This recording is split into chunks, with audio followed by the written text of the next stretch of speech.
할렐루야. 오늘도 성도의 가장 기본의 자리, 예배의 자리를 지키시고 하나님 앞에 나오신 여러분 모두에게 하늘의 은혜와 충만한 은혜가 축복이 있기를 다시 한번 축원을 드립니다. 운동을 해보신 분들은 아마 제 얘기에 공감하시겠지만 무엇을 하든지 어떤 운동이든지 가장 중요한 게 기본기더라고요. 요즘 대한민국 국민들의 어깨를 한껏 힘이 솟게 만드는 선수가 있죠. 축구 선수 손흥민 선수를 잘 아실 겁니다. 저는 축구를 열광적으로 좋아해서 경기 다 기다렸다가 찾아보는 사람은 아닌데 어쨌든 TV 채널 왔다 갔다 돌리다가 손흥민 선수 득점 장면 이렇게 나오는 거 보면 전에 본 것 같은 건데도 하여튼 또 보고 있더라고요. 계속 돌려보고 또 보고 합니다. 볼 때마다 하여튼 시원시원하게 득점 장면을 볼 때마다 가슴이 뻥 뚫리는 그 시원한 마음을 느끼겠더라고요. 모두가 뉴스를 통해 들으신 바 이번에 손흥민 선수가 EPL 가장 어렵다는 최고의 선수들만 모인다는 프리미어 리그에서 골든 부츠 최고 득점상 선수가 되어서 트로피를 들어 올렸습니다. 아시아 선수로서는 최초라고 하니까 굉장히 의미 있는 쾌거라고 볼 수가 있습니다. 이제는 전 국민이 손흥민 선수에 대해서 다 잘 알고 있습니다. 그의 성장 과정이 어땠는지, 어떻게 해서 이렇게 훌륭한 선수가 되었는지 말이죠. 어쨌든 그 아버지가 이제 선수 출신 손흥정 씨라는 분인데 그분이 자식을 아주 혹독하게 훈련을 잘 시켜서 축구의 기본기 교육을 그 아버지로부터 아주 잘 배웠다는 겁니다. 그 아버지 손흥정 씨는요, 자신이 과거 축구 선수로서 굉장히 열심히 했는데도 불구하고 좋은 선수가 되지 못했다 하는 것에 이제 자책을 하면서 자신의 그 한계를 뭘로 느꼈냐면 기본기가 내가 없었다라는 것에 생각이 꽂혀 있기 때문에 그 아들에게만큼은 과하다 싶을 정도로 기본기 교육을 굉장히 철저하게 시켰답니다. 한번 가슴이 좀 시원해지시라고 또 손흥민 선수 얼굴 보면 다 기분 좋아지시죠? 한번 얼굴 한번 보여드리고 지나가겠습니다. 영상 한번 제가 준비한 영상 한번 보실게요.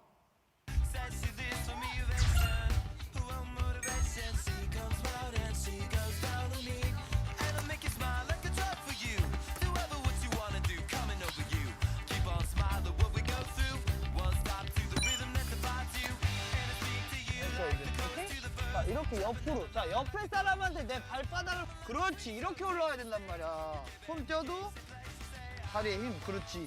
기본기를 해야 축구 선수가 될 수 있다는 게 답이기 때문에 진짜 매일매일 반복 훈련하고 적응할 수 있을 때까지 훈련해야 된다고 생각합니다. 다시 양발리프트 하다가 발등머리. 오케이.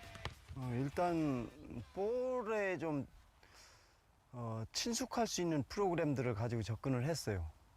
나이도 어리고 또 그게 가장 우선시 돼야 되고 또 가장 중요한 부분이기 때문에 2시간 내내 볼하고 같이 하는 프로그램을 흥민이 같은 경우 6년? 6년 정도 했을 거예요.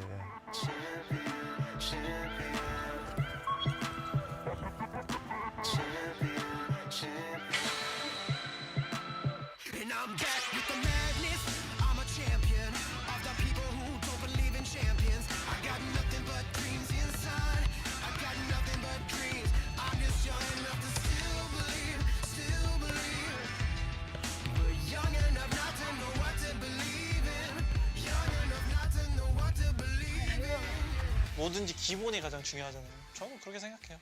그게 베이직으로 깔려 있어야 다음 거를 더 잘할 수 있는 거지. 그게 되지도 않았는데 그 다음 거를 벌써 생각한다면은 그거는 솔직히 말도 안 되는 거죠. 이거는 당연히 준비가 되어 있어야 되고 그걸 더 잘 준비한 사람들이 더 좋게 성장하고 더 성공할 가능성이 있다고 생각을 해요. 저는.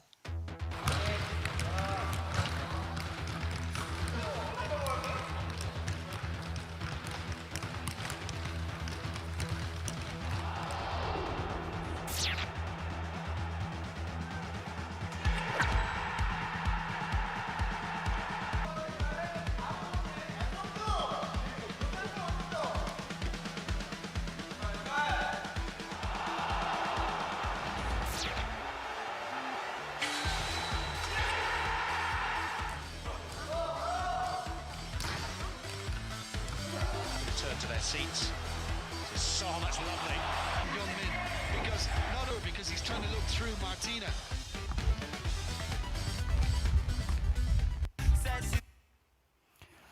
네, 어쨌든 뭐 기본기가 중요하다라는 얘기를 계속 강조하고 있습니다. 세계 최고의 선수가 된 손흥민 선수는 지금도 매일 뭐 한두 시간 이상씩 다른 선수들과의 합동 훈련 전에 기본기 훈련을 지금도 계속 해오고 있답니다.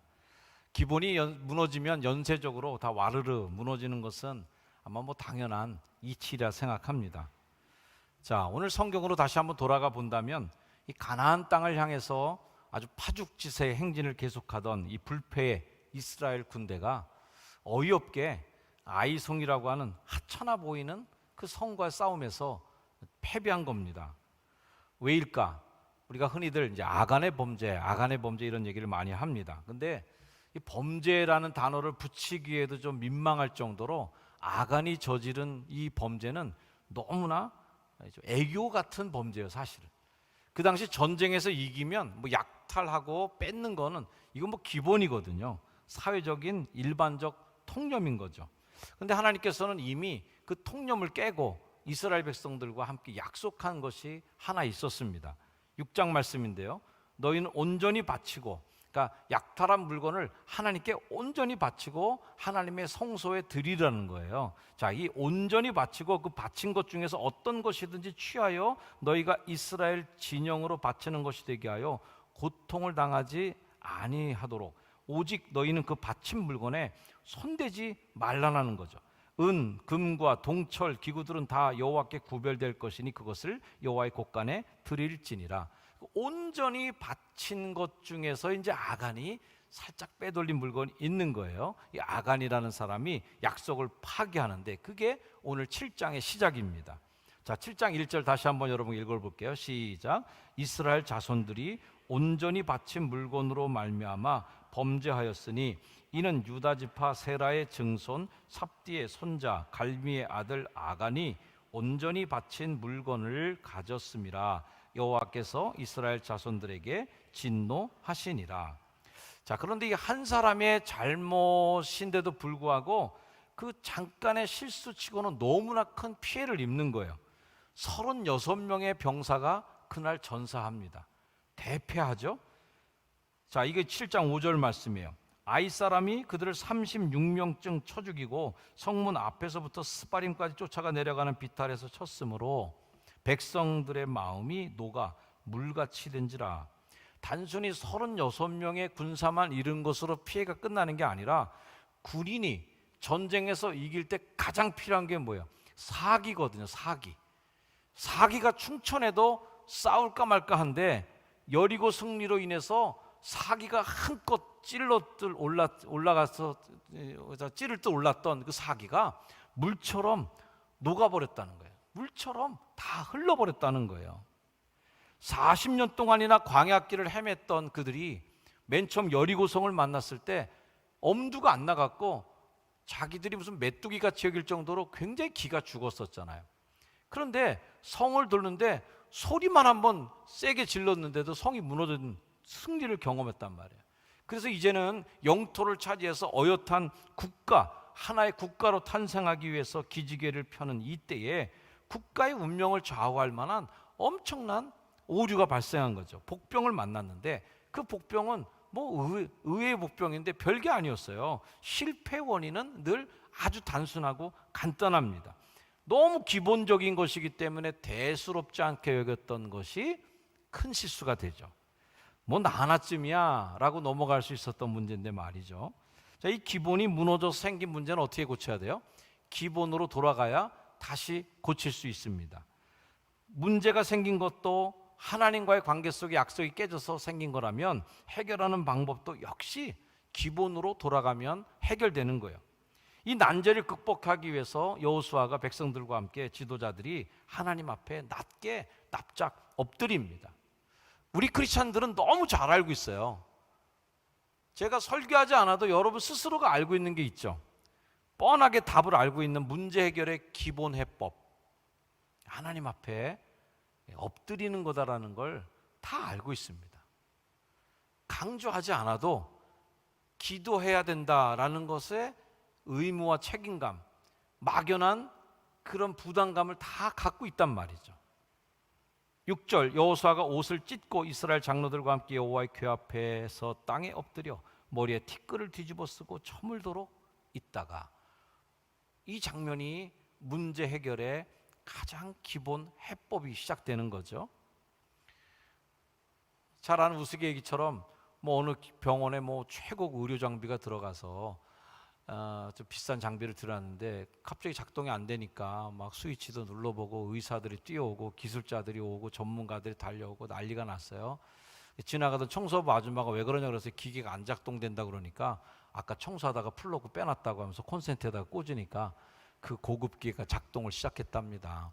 아주 해결을 간단하게 일어나는 거예요. 기본부터 점검해야 되는데, 이게 전원이 꽂혀 있는가부터 점검했어야 되는데 굉장히 고급 기술만 점검하고 앉아 있는 거죠. 그러다 보니까 해결이 안 되고 있는 겁니다. 자, 문제 해결법은 아주 간단하죠. 그 전기 플러그를 콘센트에다 꽂아서 해결하는 것처럼 하나님과 대면하는, 하나님에게 그 콘센트를 끼는 거죠.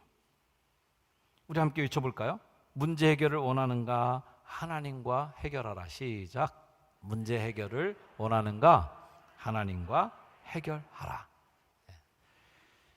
여호수아가 그 해결을 위해서 하나님 앞에 이렇게 부르짖습니다. 여러분과 같이 한번 여호수아의 기도를 같이 한번 읽어볼까요? 시작. 이르되 슬프도소이다 주 여호와여, 어찌하여 이 백성을 인도하여 요단을 건너게 하시고 우리를 아모리 사람의 손에 넘겨 멸망시키려 하셨나이까?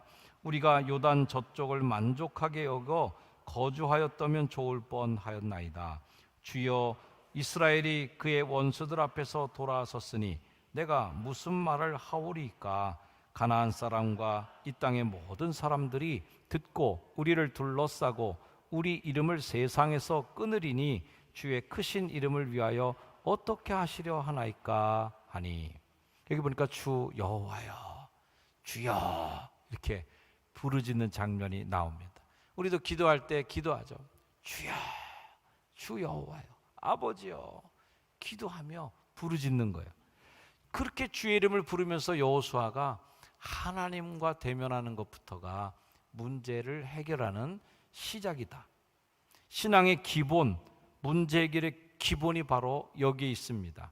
문제와 싸우지 말고 하나님과 씨름하라 있습니다. 시작. 문제와 싸우지 말고 하나님과 씨름하라. 에서를 만나기 전에 야곱이 야복강 강가에서 천사와 씨름한 얘기는 우리가 잘 알고 있습니다. 야곱의 최대 난제가 뭐예요? 에서 만나는 거였어요. 에서가 힘도 세고 쌈도 잘하는 우리 형인데 옛날에 사기치고 도망간 나를 이거 칼로 다 우리 식구 다 죽이고 나도 죽이고 재산 싹 다 끌어가면 어떡하나, 이 걱정이 밤을 잠을 못 자게 만드는 거예요. 근데 사실은 야곱의 문제는 에서가 아니었다는 거예요. 에서하고 싸워서 될 문제가 아니라 천사와 씨름했다는 거죠. 하나님과 싸운 거죠. 그래서 야곱이 하나님과 겨뤄서 이겼다 하는 이스라엘이라는 이름을 갖게 되는 거잖아요. 그렇게 해서 하나님과 문제가 해결된 그날 밤이 지나고 나서 에서를 만났는데 에서가 문제가 하나도 안 된 거예요. 그 무서운 형님이 만나자마자 막 부둥켜 안고 야 내 동생아 너 왜 이제 왔어? 이러고 나오는 거예요. 이미 문제가 해결이 돼버리는 거예요. 저도 그런 경험들을 정말 목회하는 동안에 숱하게 많이 경험했습니다. 예배당 건축 중에 굉장히 난제들이 많이 있었습니다. 생각해 보세요. 한두 가지가 아니었겠죠. 담임 목사로서 건축하는 중에 하루에도 10대 건 이상씩 뭔가 결정해 드리고 뭔가 선택해 줘야 되는 일들이 너무 많았습니다. 건축소장님이 계속 질문하고 물어보고 이건 어떻게 할까? 저건 이렇게 할까? 이걸 할까? 저걸 할까? 어쨌든 간에 어떤 문제가 있었는데 그 문제가 너무 해결이 안 됐던 문제가 있었습니다. 그래서 제가 이제 강화도에 있는 기도원에 가서 일주일 동안 금식기도 들어가서 기도하고 있었는데요. 하루에도 10대까지씩 결정해야 될 문제들이 산적해 있었는데 그걸 다 내버려 두고 기도원에 들어가 버리면 문제가 더 커져 있어야 되잖아요. 그리고 문제가 이제 골마 터져서 뭔가 폭발이 일어날 정도까지 됐어야 되는데 기도하고 교회로 돌아오니까 문제가 다 해결이 오히려 돼 있었어요. 그 문제랑 씨름했다면 어떻게 됐을까? 이런 상상도 해봅니다. 문제랑 씨름해서는 해결이 안 됐을 것 같아요. 오히려 더 문제가 커졌거나 또는 그 문제로 인해서 또 다른 문제가 또 파생됐을 수도 있어요. 어느 정도 내 힘에 닿기까지 안 되는 것 같은 느낌이 들 때 오히려 포기하고 하나님과 씨름하고 왔을 때 하나님이 그 일을 다 풀어내셨고 해결이 된 것을 느끼게 되었습니다. 하나님에게 플러그를 꽂아야 된다. 자, 기도할 때에 여호수아에게 하나님 나타나셔서 문제 해결의 해법을 알려주시죠. 10절 여호와께서 여호수아에게 이르되 일어나라 어찌하여 이렇게 엎드렸느냐 내가 답 알려줄게. 이렇게 엎드려 있는 것만 아니야. 자, 이제 해결을 해봐 라는 거예요. 하나님은 이스라엘의 실수 무엇이 원인인가를 조목조목 지적하시면서 범죄한 이스라엘의 치부를 다 밝혀주십니다. 세번역 성경으로 한번 그 말씀을 읽어보겠습니다. 여러분과 함께 읽을게요. 시작. 이스라엘이 죄를 지었다. 나와 맺은 언약 지키라고 명령한 그 언약을 그들이 어겼고 전멸시켜서 나 주에게 바쳐야 할 물건을 도둑질하여 가져갔으며 또한 거짓말을 하면서 그 물건을 자기들의 재산으로 만들었다. 그래서 이스라엘 자손은 원수를 대적할 수 없었고 원수 앞에서 패하여 물러섰다. 그들이 자청하여 저주를 불러들여서 그들 스스로가 전멸시켜야 할 물건이 되었기 때문이다. 너희들 가운데에서 전멸시켜 나 주에게 바쳐야 할 물건을 없애지 아니하면 내가 다시는 너희와 함께 있지 않겠다. 이스라엘의 패배의 원인은 두 가지로 요약해 볼 수 있는데 첫째는 자만심이었어요. 여리고 함락에 성공하자 이스라엘 자손들은 한껏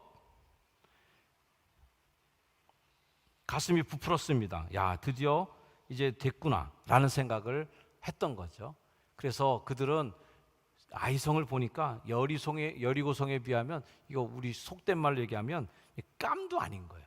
뭐 이런 게 다 있어 라는 생각을 하게 됐던 거죠. 그래서 여리고도 함락시킨 우리가 아이성쯤이야 하는 방심과 자만에 빠져 있었던 겁니다. 자, 그래서 그들은 아이성을 공격하기 앞서서 뭘 안 했냐 하면 기도하지 않았어요. 성경적 표현으로 말하자면 하나님께 묻지 않았어요. 전에는 어땠던 사람들이에요? 그들이 여리고성을 싸우기 전에는 마음이 쫄아들어갔고 메뚜기 같은 존재라고 생각할 정도로 스스로가 열등의식을 갖고 있을 때는 하나님께 기도했죠. 그런데 이제는 너무 우쭐해졌어요. 이제는 우리가 거인이 됐어 라고 생각합니다. 정탐꾼의 보고에 그만 깜빡 속고 맙니다. 자신의 자만감의 함정에 스스로 빠진 거죠. 그래서 야, 3,000명만 가도 되겠어. 가서 그냥 손가락만 까딱하고 와. 그럼 아이성 끝날 거야 라고 생각한 거죠. 그러나 그 결과는 너무나 처참한 거죠. 하나님, 이 아이성을 공격할까요? 아니면 어떻게 하는 것이 하나님 원하는 방법입니까? 늘 물었었거든요. 자신들의 생각대로만 이젠 움직이기 시작합니다. 자기들 생각대로 정탐꾼 보내고 정탐꾼의 보고대로 행동에 옮깁니다. 정탐꾼이 그 조그만 아이성 정도 하나 치는데 우리가 다 올라갈 필요도 없습니다. 이렇게 보고하거든요. 다 갈 필요 없습니다. 그냥 선발대 보내세요. 3,000명만 가도 끝납니다. 라고 얘기했던 거죠. 이스라엘 백성들이 순간적으로 착각한 게 뭐겠어요? 사람들이 자주 이런 실수에 빠지는 거죠. 여러분들도 아마 경험한 바가 있을 것이라고 생각합니다만 언제 운전사고 났어요? 초보 때 운전사고 잘 안 납니다. 벌벌벌벌 기는데 무슨 사고가 나겠어요? 근데 언제 사고 나냐면 초보 딱지 떼고 야, 이제 달릴만 하네. 야, 이제 고속도로도 신나는구나. 그때가 사고 날 때예요. 그때쯤 한 번쯤 사고 납니다. 저도 제가 큰 사고 한 번 낸 게 그럴 때 사고 냈어요. 차에 익숙해질 때, 야, 속도감이 이제 있네. 내 운전 실력이면 이제는 뭐 그냥 미꾸라지 빠져나가듯 다 빠져나가는구나 하고 생각할 때에 사고가 나더라고요. 사고도 큰 사고가. 초보 때는 해봐야 긁는 사고 정도나 자기 혼자 주차하다 어디 받는 사고나 하는 거지 남의 차 들이받는 건 잘 안 하잖아요. 뭔가 됐다 생각할 때가 큰 사고가 날 때가 온 거다. 무엇이 잘 안 될 때는 막 하나님께 부르짖고 기도하다가 좀 잘 되고 좋은 결과가 나타나면 뭐 이건 내가 했어 라고 생각하고 내 능력, 내 자만심이 차고 오를 때 그때가 기본기가 무너질 때다. 그 다음부터는 이제 하나님께 묻지도 않죠. 이렇게 하니까 잘 되던데 뭐 내가 해봤어 이건 하면서 무엇 때문에 하나님께 일일이 묻는단 말인가 하는 생각을 하게 됩니다. 그 결과는 뭐예요? 패배할 수밖에 없었던 거죠. 이스라엘 백성들의 전쟁의 도식이 있어요. 그 전쟁의 도식이 뭐냐면 하나님께 잘 묻는 거예요. 시작하기 전에. 그 성경의 도식이 현대 우리 믿음 생활에 있어서도 잘 적용되는 일상적인 그런 습관들이 있습니다. 뭐 새 차를 사시면 목사님께 기도받고 차량 운행을 시작하시기도 하시고, 가게 문을 열기 전에 목사님을 모셔서 기도받고 가게 문을 여시고, 새로운 물건, 새로운 것들에 대해서 기도받고, 이런 일들, 또 목사님을 직접 초청해서 기도받지 않더라도 그 일에 대해서 하나님께 보고하고 감사하는 이런 일들 말이죠. 이런 일들이 다 성경적인 복의 도식이었다는 거죠. 근데 어쩌면 이스라엘 백성들, 우리 자신들도 이 이스라엘 사람들이 빠진 착각에 얼마든지 빠질 수 있다. 둘째는 한 사람의 탐욕으로부터 시작된 거다. 한 사람의 불순종, 한 사람의 탐욕이 실패의 원인이 됐다라는 겁니다. 하나님이 지적하십니다. 7장 11절 말씀을 보면 이스라엘이 범죄하여 라고 얘기해요. 저는 이 말씀을 보면서 깜짝 놀랐어요. 아간이 범죄하여 내가 그들에게 명령한 나의 언약을 어겼고, 이렇게 나가야 되잖아요. 잘못은 아간이 저질렀는데 연대 책임을 다 지고 있어요. 이스라엘이 범죄했다는 거예요. 억울하죠. 아니, 아간이 잘못했는데 왜 이스라엘까지 같이 도매금으로 넘어가는 겁니까? 이게 하나님이 보실 땐 전체가 다 잘못된 거예요. 한 사람의 기본이 무너지면 교회 전체가 흔들리는 거예요. 장로님 한 명이, 권사님 한 명이, 집사님 한 명이라도 한 명이 아닌 거예요. 효성중앙교회가 다 그거 한 거로 되는 거죠. 아간 한 사람이 언약을 어긴 일, 탐욕을 가진 결과가 한 사람의 실수나 그 한 사람만 치는 징벌로 끝나는 게 아니라 이스라엘 전체가 당하는 고통이 되고 국가적인 위기가 되었다는 거죠. 사랑하는 우리 효성중앙 성도 여러분, 우리는 효성중앙교회라고 하는 한 배를 탄 공동 운명체인 겁니다. 요나 한 사람이 그 배 탐으로 인해서 배 전체가 다 고통을 받는 거예요. 배 전체가 침몰할 위기까지 도달하는 거예요. 그리고 요나 한 사람이 회개하고 던져지니 평안한 거예요. 그 한 명이 얼마나 중요하냐 이겁니다. 옆에 분에게 한번 인사해 주세요. 당신이 바로 그 사람입니다. 예. 다시 한번 인사해 주세요. 당신이 우리 교회에서 제일 중요한 사람입니다. 시작. 당신이 우리 교회에서 제일 중요한 사람.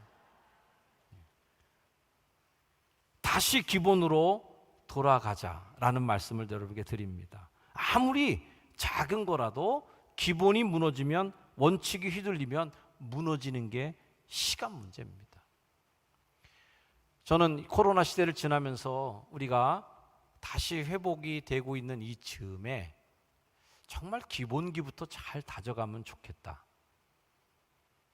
흐트러졌다 다시 조립되는 게 이게 보통 쉬운 일이 아니잖아요. 그리고 일부러 흐트러뜨리기도 어려워요. 일부러 예배 다 안 나오라고 할 수 있겠어요? 있을 수도 없는 일이죠.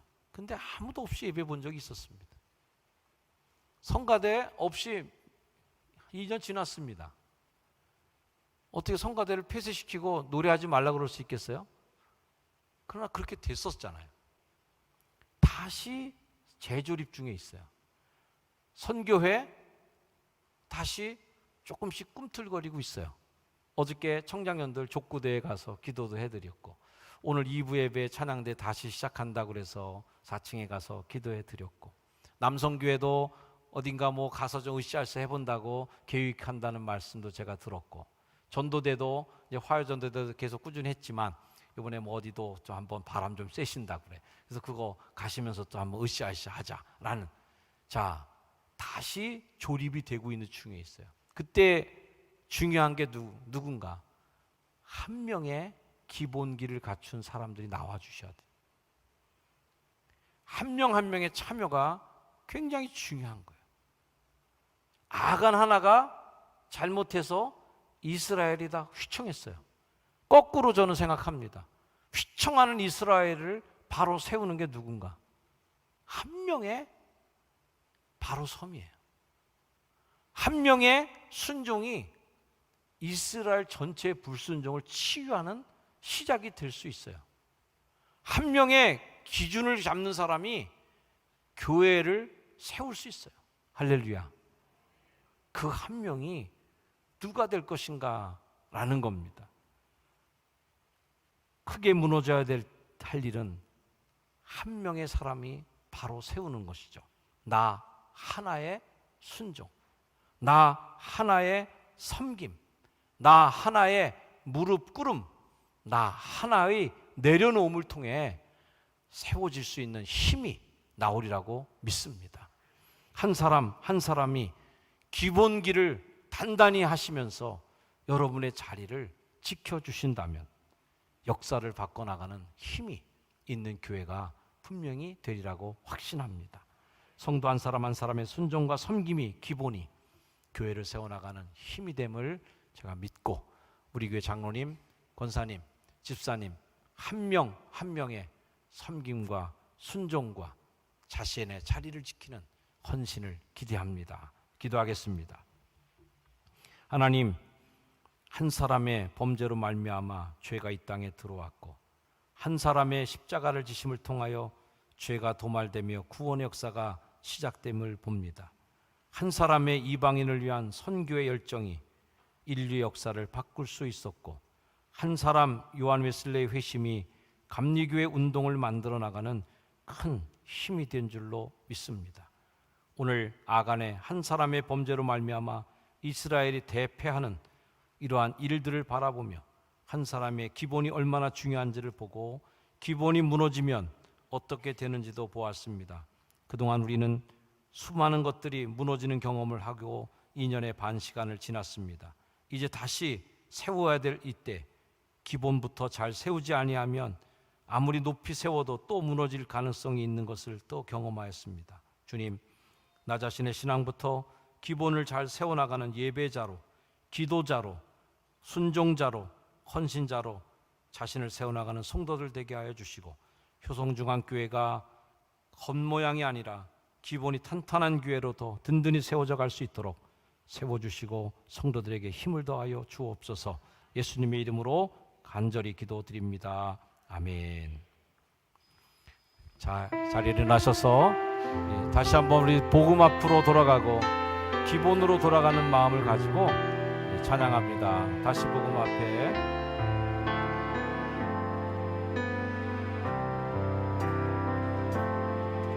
많은 이들 말하고 많은 이들 노래는 하지만 정작 가지 않는 길, 두려운 생각보다 너니 힘들고 험한 길보단 그저 말로만 가려기에 점점 멀어져만 가네. 내게 생명 주었던 그 길 점점 이용하려 하네. 내게 사랑 주었던 그 다시 복음 앞에 내 영혼 선에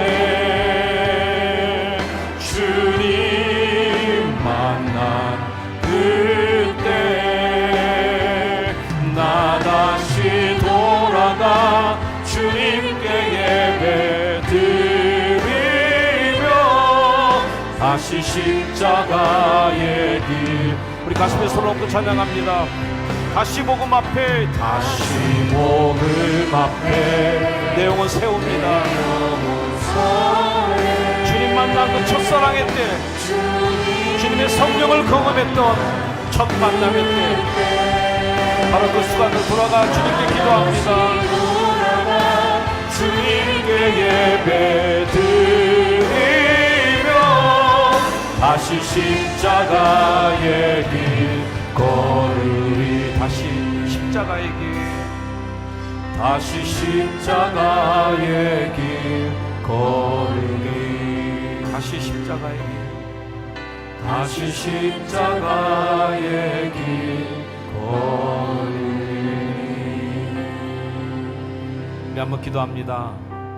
첫사랑의 가장 기본의 그 자리, 처음 세례받을 때의 그 감격, 처음 성령 세례받았을 때 은사의 기쁨, 처음 직분받을 때 두렵고 떨리는 마음으로 받았던 그 설레임의 순간들, 처음 예배당에 나왔을 때, 코로나 끝나고 교회 문이 열려서 처음 예배 출석했을 때 느꼈던 그 마음, 애틋함들을 우리는 또 쉽게 잊어버리지 말아야 될 것입니다.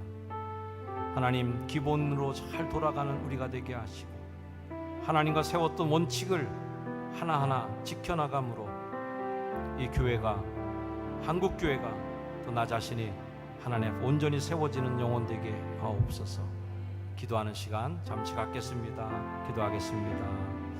아버지 하나님, 우리 자신이 하나님께 기본이 돌아가게 하시옵소서. 첫사랑의 자리 하나님 회복하게 하시고, 첫 하나님 은사의 경험, 처음 사명받을 때의 그 기쁨과 설렘, 처음 안수받을 때의 그 설렘과 떨림들, 하나님과 결심했던, 하나님과 약속했던 그 첫사랑의 자리를 잃지 않게 하여 주시고, 기본으로 돌아가 원칙을 지켜나가는 기본에 충실한 교회, 기본에 충실한 믿음의 사람이 되어서 하나님 영광 돌리는 복된 하나님의 백성, 승리자가 되게 하여 주시옵소서.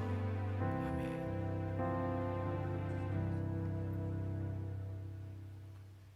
이제는 온 인류의 죄를 위하여 단 한 사람이 되셔서 세상 죄를 지고 십자가에 못 박혀 죽으시고 다시 부활하사 다시 오실 우리 구주 예수 그리스도의 그 크신 은혜와 하나님의 백성된 우리를 사랑하시고 끝까지 사랑과 은혜로 지켜주실 그 하나님의 극진하신 사랑, 동행하시고 앞서가시는 성령님이 인도하신 은혜가 이 자리에 함께 예배한 하나님의 백성들 머리 위에 이 자리 영원까지 늘 항상 함께 하시기를 간절히 축원하옵나이다. 아멘.